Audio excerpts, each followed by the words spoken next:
আচ্ছা দেখো, আজকে আমরা মূলত একটা আনসিন প্যাসেজ করব। হ্যাঁ, তো আমরা জানি যে একটা সিন প্যাসেজ এবং আনসিন প্যাসেজ তোমাদের পরীক্ষাতে থাকবে, এবং আনসিন প্যাসেজ মূলত যে প্যাসেজগুলো থাকে সাধারণত মোটামুটি কিছু প্যাসেজ যদি আমরা দখল নিতে পারি এগুলো থেকে সাধারণত পরীক্ষাতে এসে থাকে।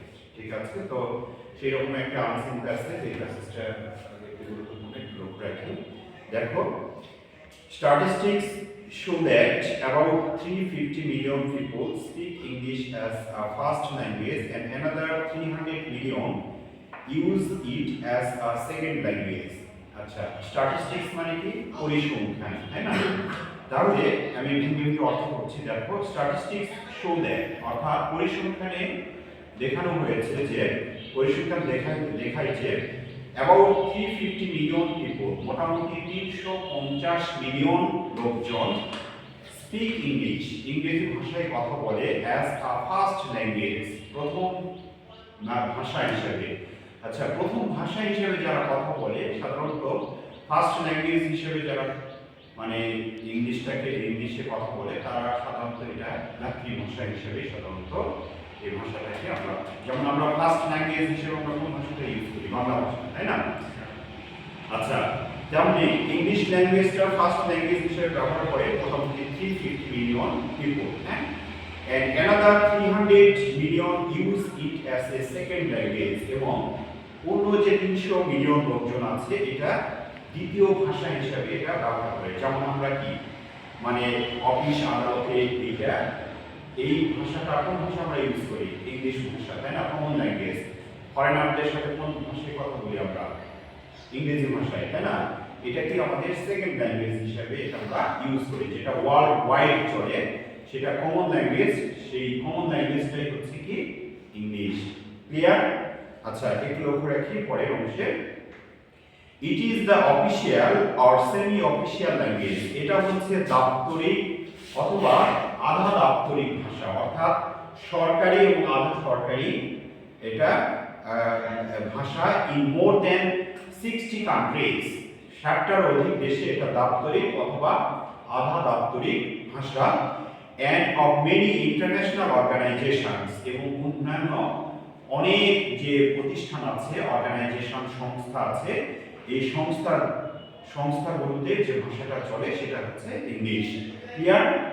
আচ্ছা, দ্য ইন্টারন্যাশনাল অলিম্পিক কমিটি, আচ্ছা, আন্তর্জাতিক যে অলিম্পিক কমিটি আছে, ফর এক্সাম্পল, উদাহরণস্বরূপ, অলওয়েজ হোল্ড মিটিংস, তারা সবসময় মিটিং ডাকে, মিটিং করে, তারা কোন ভাষায়?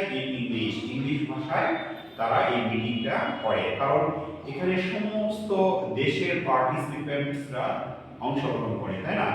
তাহলে একে অপরের সাথে যে ভাষার তারা কথা বলে সেটা কি? কমন ল্যাঙ্গুয়েজ হচ্ছে ইংলিশ ভাষায় তারা তাদের যোগাযোগ রক্ষা করে, তাই না? আচ্ছা, মানে কমিউনিকেশন যে স্কিল, অর্থাৎ এই ভাষাটা হচ্ছে ইংলিশ, তাই না? অর্থাৎ তারা যোগাযোগের যে দক্ষতা, যে ইয়েটা বৃদ্ধিটা করে, সেটা হচ্ছে ইংলিশ, তাই না? আচ্ছা, তাহলে আমাদের এই বিষয়টা আমরা জেনে নিলাম। একটু লক্ষ্য রাখি পরের অংশে। দেখো, today more than 80% of all the information in the world's computers is in English. বর্তমানে 80%-এরও অধিক যে তথ্যাদি, পৃথিবীর যে তথ্যাদি, সেটা হচ্ছে কম্পিউটারে করা হয়, এবং এই কম্পিউটারের ভাষাই হচ্ছে ইংলিশ। বুঝছো? তাহলে বর্তমানে যেটা 80%-এরও যে তথ্য দিয়ে আদান প্রদান, এটা কিসের মাধ্যমে করি আমরা? কম্পিউটার। আর কম্পিউটারে যে প্রোগ্রাম দেওয়া থাকে, যে ভাষার যে ইয়েটা দেওয়া থাকে, সেটা অধিকাংশ ওয়ার্ল্ড ওয়াইড যেটা চলে সেটা হচ্ছে ইংলিশ। প্রায় 80% তথ্য দিয়ে আমরা ইংলিশে শেয়ার করি। হ্যাঁ, আচ্ছা, next. So organisation frequently need employees, তাই প্রতিষ্ঠানগুলো বারবার চায়, সেই সমস্ত কর্মীদের চায়, who speak and write a standard form of English. আচ্ছা, দেখো, এখানে যে প্রতিষ্ঠানগুলো ফ্রিকুয়েন্টলি, তারা বারবার কি নিড, চায়, এমপ্লয়িজ মানে কি? কর্মীদের চায়, হু স্পিক, যারা বলতে পারে এন্ড রাইট এবং লিখতে পারে আর স্ট্যান্ডার্ড ফর্ম অফ ইংলিশ, ইংলিশের সঠিক মানদণ্ডে যারা লিখতে পড়তে বা কথা বলতে পারে, তাই না? তো যাই হোক, আমাদের যে চাকরি ক্ষেত্র বা বাংলাদেশের প্রেক্ষাপটে যে চাকরির ক্ষেত্রগুলো, অধিকাংশ চাকরি ক্ষেত্রে দেখা যাচ্ছে যে একজন আরেকজন ক্যান্ডিডেটের থাকে মানে একটু এগিয়ে থাকে কোন জায়গাতে, যাদের মানে আদার্স কোনো স্কিল আছে, যেমন ইংলিশে তোমার যদি ভালো ফ্লুয়েন্সি থাকে, ঠিক আছে, তাহলে কিন্তু অন্য একটা ক্যান্ডিডেট থেকে তোমাকে কিন্তু বেশি মানে চুজ করা হয়ে থাকবে। কি জন্য? যে তুমি তোমার যেহেতু ইংলিশ ভাষার উপর ভালো দখল আছে, তাই না? তো এই ধরনের দখল যদি থাকে তাহলে দেখা যাচ্ছে যে চাকরির ক্ষেত্রে একটা সুইটেবল ক্যান্ডিডেট হিসেবে নিজেকে তৈরি করে নিতে পারো। বুঝতে পেরেছ? আচ্ছা, ইনফ্যাক্ট বস্তুত সাম কোম্পানিজ, কিছু কোম্পানিগুলো আছে provide provide English language training. তারা কি দেয়? প্রোভাইড মানে হচ্ছে দেওয়া, তাই না? ইংলিশ ল্যাঙ্গুয়েজ ট্রেনিং, ইংলিশ ভাষার যে প্রশিক্ষণ তারা দেওয়ায় ফর দেয়ার স্টাফ, তাদের কর্মীদের কি ইংরেজি ভাষায় প্রশিক্ষণ দেওয়ায়। বুঝছো?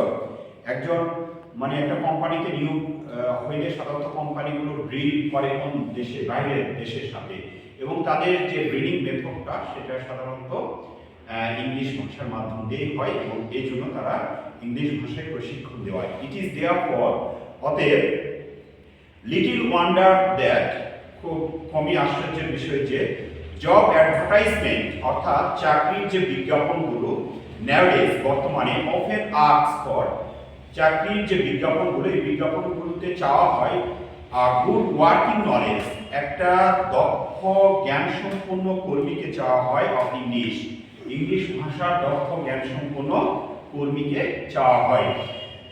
মেনি বিলিভ নাও দ্যাট, অনেকেই এখন বিশ্বাস করে যে English usually help them, English ভাষাটা শুধুমাত্র তাদেরকে সাহায্য করে টু গেট গুড জব, ভালো চাকরি পাওয়ার জন্য, অ্যান্ড বেটার স্যালারিজ, এবং ভালো বেতন পাওয়ার জন্য। ঠিক আছে? তাহলে ইংলিশের এই যে কমিউনিকেশন যে স্কিল, এই কমিউনিকেশন স্কিলটা যার মধ্যে ভালো আছে, তাই মানে সে কিন্তু ততটা বেশি নিজেকে ডেভেলপ করে রাখছে। ঠিক আছে? এবং ইংলিশ হচ্ছে এমন একটা ভাষা যে ভাষার মাধ্যম দিয়ে সাধারণত আমরা বাহ্যিকভাবে আমাদের সাধারণত স্কিলগুলোকে আমরা তুলে ধরতে পারি। একজন আরেকজনের কাছে যে মানে দক্ষ বা শিক্ষিত হওয়ার যে একটা প্ল্যাটফর্ম, সেটা কিন্তু ইংলিশ ভাষা।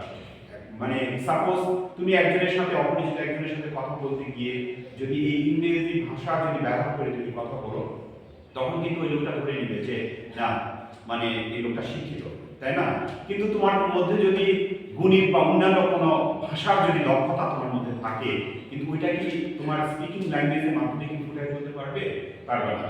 তার মানে ইংরেজি হচ্ছে এমন একটা ভাষা যেটার মাধ্যম দিয়ে আমরা আমাদের বাহ্যিকভাবেও আমরা আমাদের মানে শিক্ষার যে ইয়েটা সেটাকে আমরা তুলে ধরতে পারি, তাই না? So communicative competence refers to the language which is appropriately in different circumstances, and there are two ways of developing communicative competence. The first is natural process, and it may be called implicit learning. বুঝতে পেরেছ? Natural process, subconscious process, যেটাকে বলা হচ্ছে mother tongue, এটা আপনি আমাদের মধ্যে উন্নত ঘটে। বুঝছো?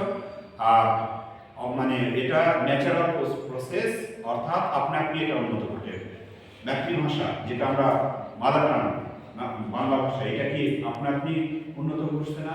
ছোটবেলায় কি এটা ভাষা শিক্ষার প্রয়োজন পড়ছে? কিন্তু ইংরেজি ভাষার জন্য কি বিভিন্ন গ্রামারের রুলস জানছে, বিভিন্ন নিয়ম কানুন মেথড জেনে কিন্তু সেটা আমরা অ্যাপ্লাই করছি, তাই না? তো এই হলো বিষয়।